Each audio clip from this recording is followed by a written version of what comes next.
বাংলাদেশে সংখ্যালঘুদের নিরাপত্তা নিয়ে ভারতের উদ্বেগ।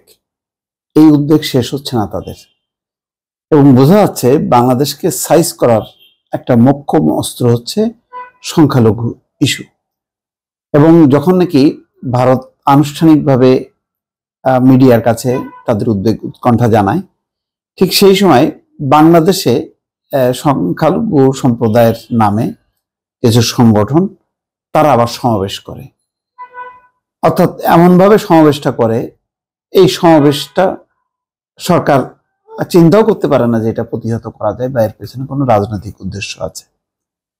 তো তার মানে বোঝা যাচ্ছে যে এখানে একটা সংখ্যালঘুদেরকে সংগঠিত করে এক ধরনের কৃত্রিম একটা পরিস্থিতি তৈরি করা, যেটার সুযোগ ভারত নিতে চায় এবং আন্তর্জাতিক দুনিয়াকে বারবার বলে বলে বোঝানোর চেষ্টা করতে থাকে তারা যে বাংলাদেশের সংখ্যালঘু সম্প্রদায় নিরাপদ নয়, ফলে তোমরা একটা স্টেপ নাও।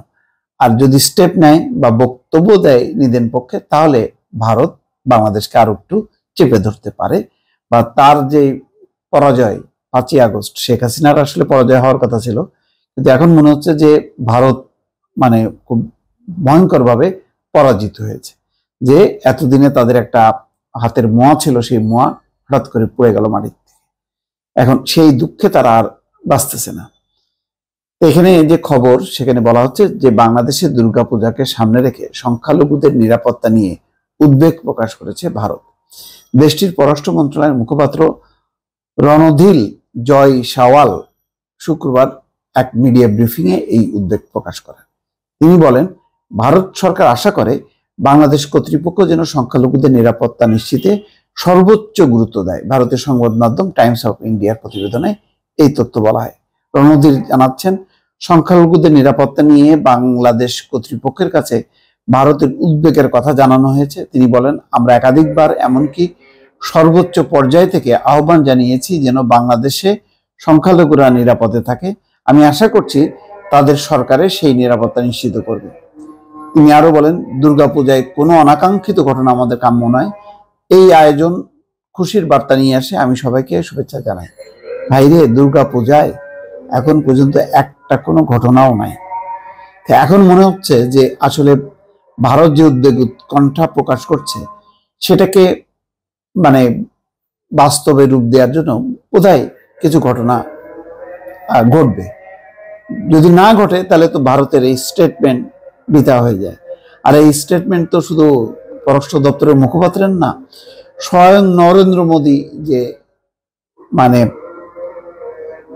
তারা যে জো বাইডেনের সঙ্গে তার দ্বিপাক্ষিক বৈঠক ছিল, সেই বৈঠকে বলেছে, টেলিফোনের আলাপে বলেছে, বারবার আলোচনায় বাংলাদেশ, আর বাংলাদেশ হচ্ছে সংখ্যালঘু সম্প্রদায়। একবারও ভারত তার নিজের দেশের সংখ্যালঘুরা কি অবস্থায় আছে সেটা উল্লেখ করছে না, কিন্তু বাংলাদেশের সংখ্যালঘুদের জন্য তার মানে কি বলে যান পরাণ শেষ হয়ে যাচ্ছে। আশ্চর্য ব্যাপার, বাংলাদেশের যখন যে রাজনৈতিক পট পরিবর্তন, তাতে যারা নিপীড়নের সঙ্গে যুক্ত তাদেরকে টার্গেট করে বেশ কিছু ঘটনা ঘটেছে, এটা সত্য। যদিও সেই ঘটনাগুলোকে আইনগতভাবে সাপোর্ট দেওয়া যায় না, এইগুলি আইন নিজের হাতে তুলে নেওয়া উচিত না, কিন্তু এটা তো হলো রাজনীতির বিষয়, এখানে তো ধর্মের বিষয় না।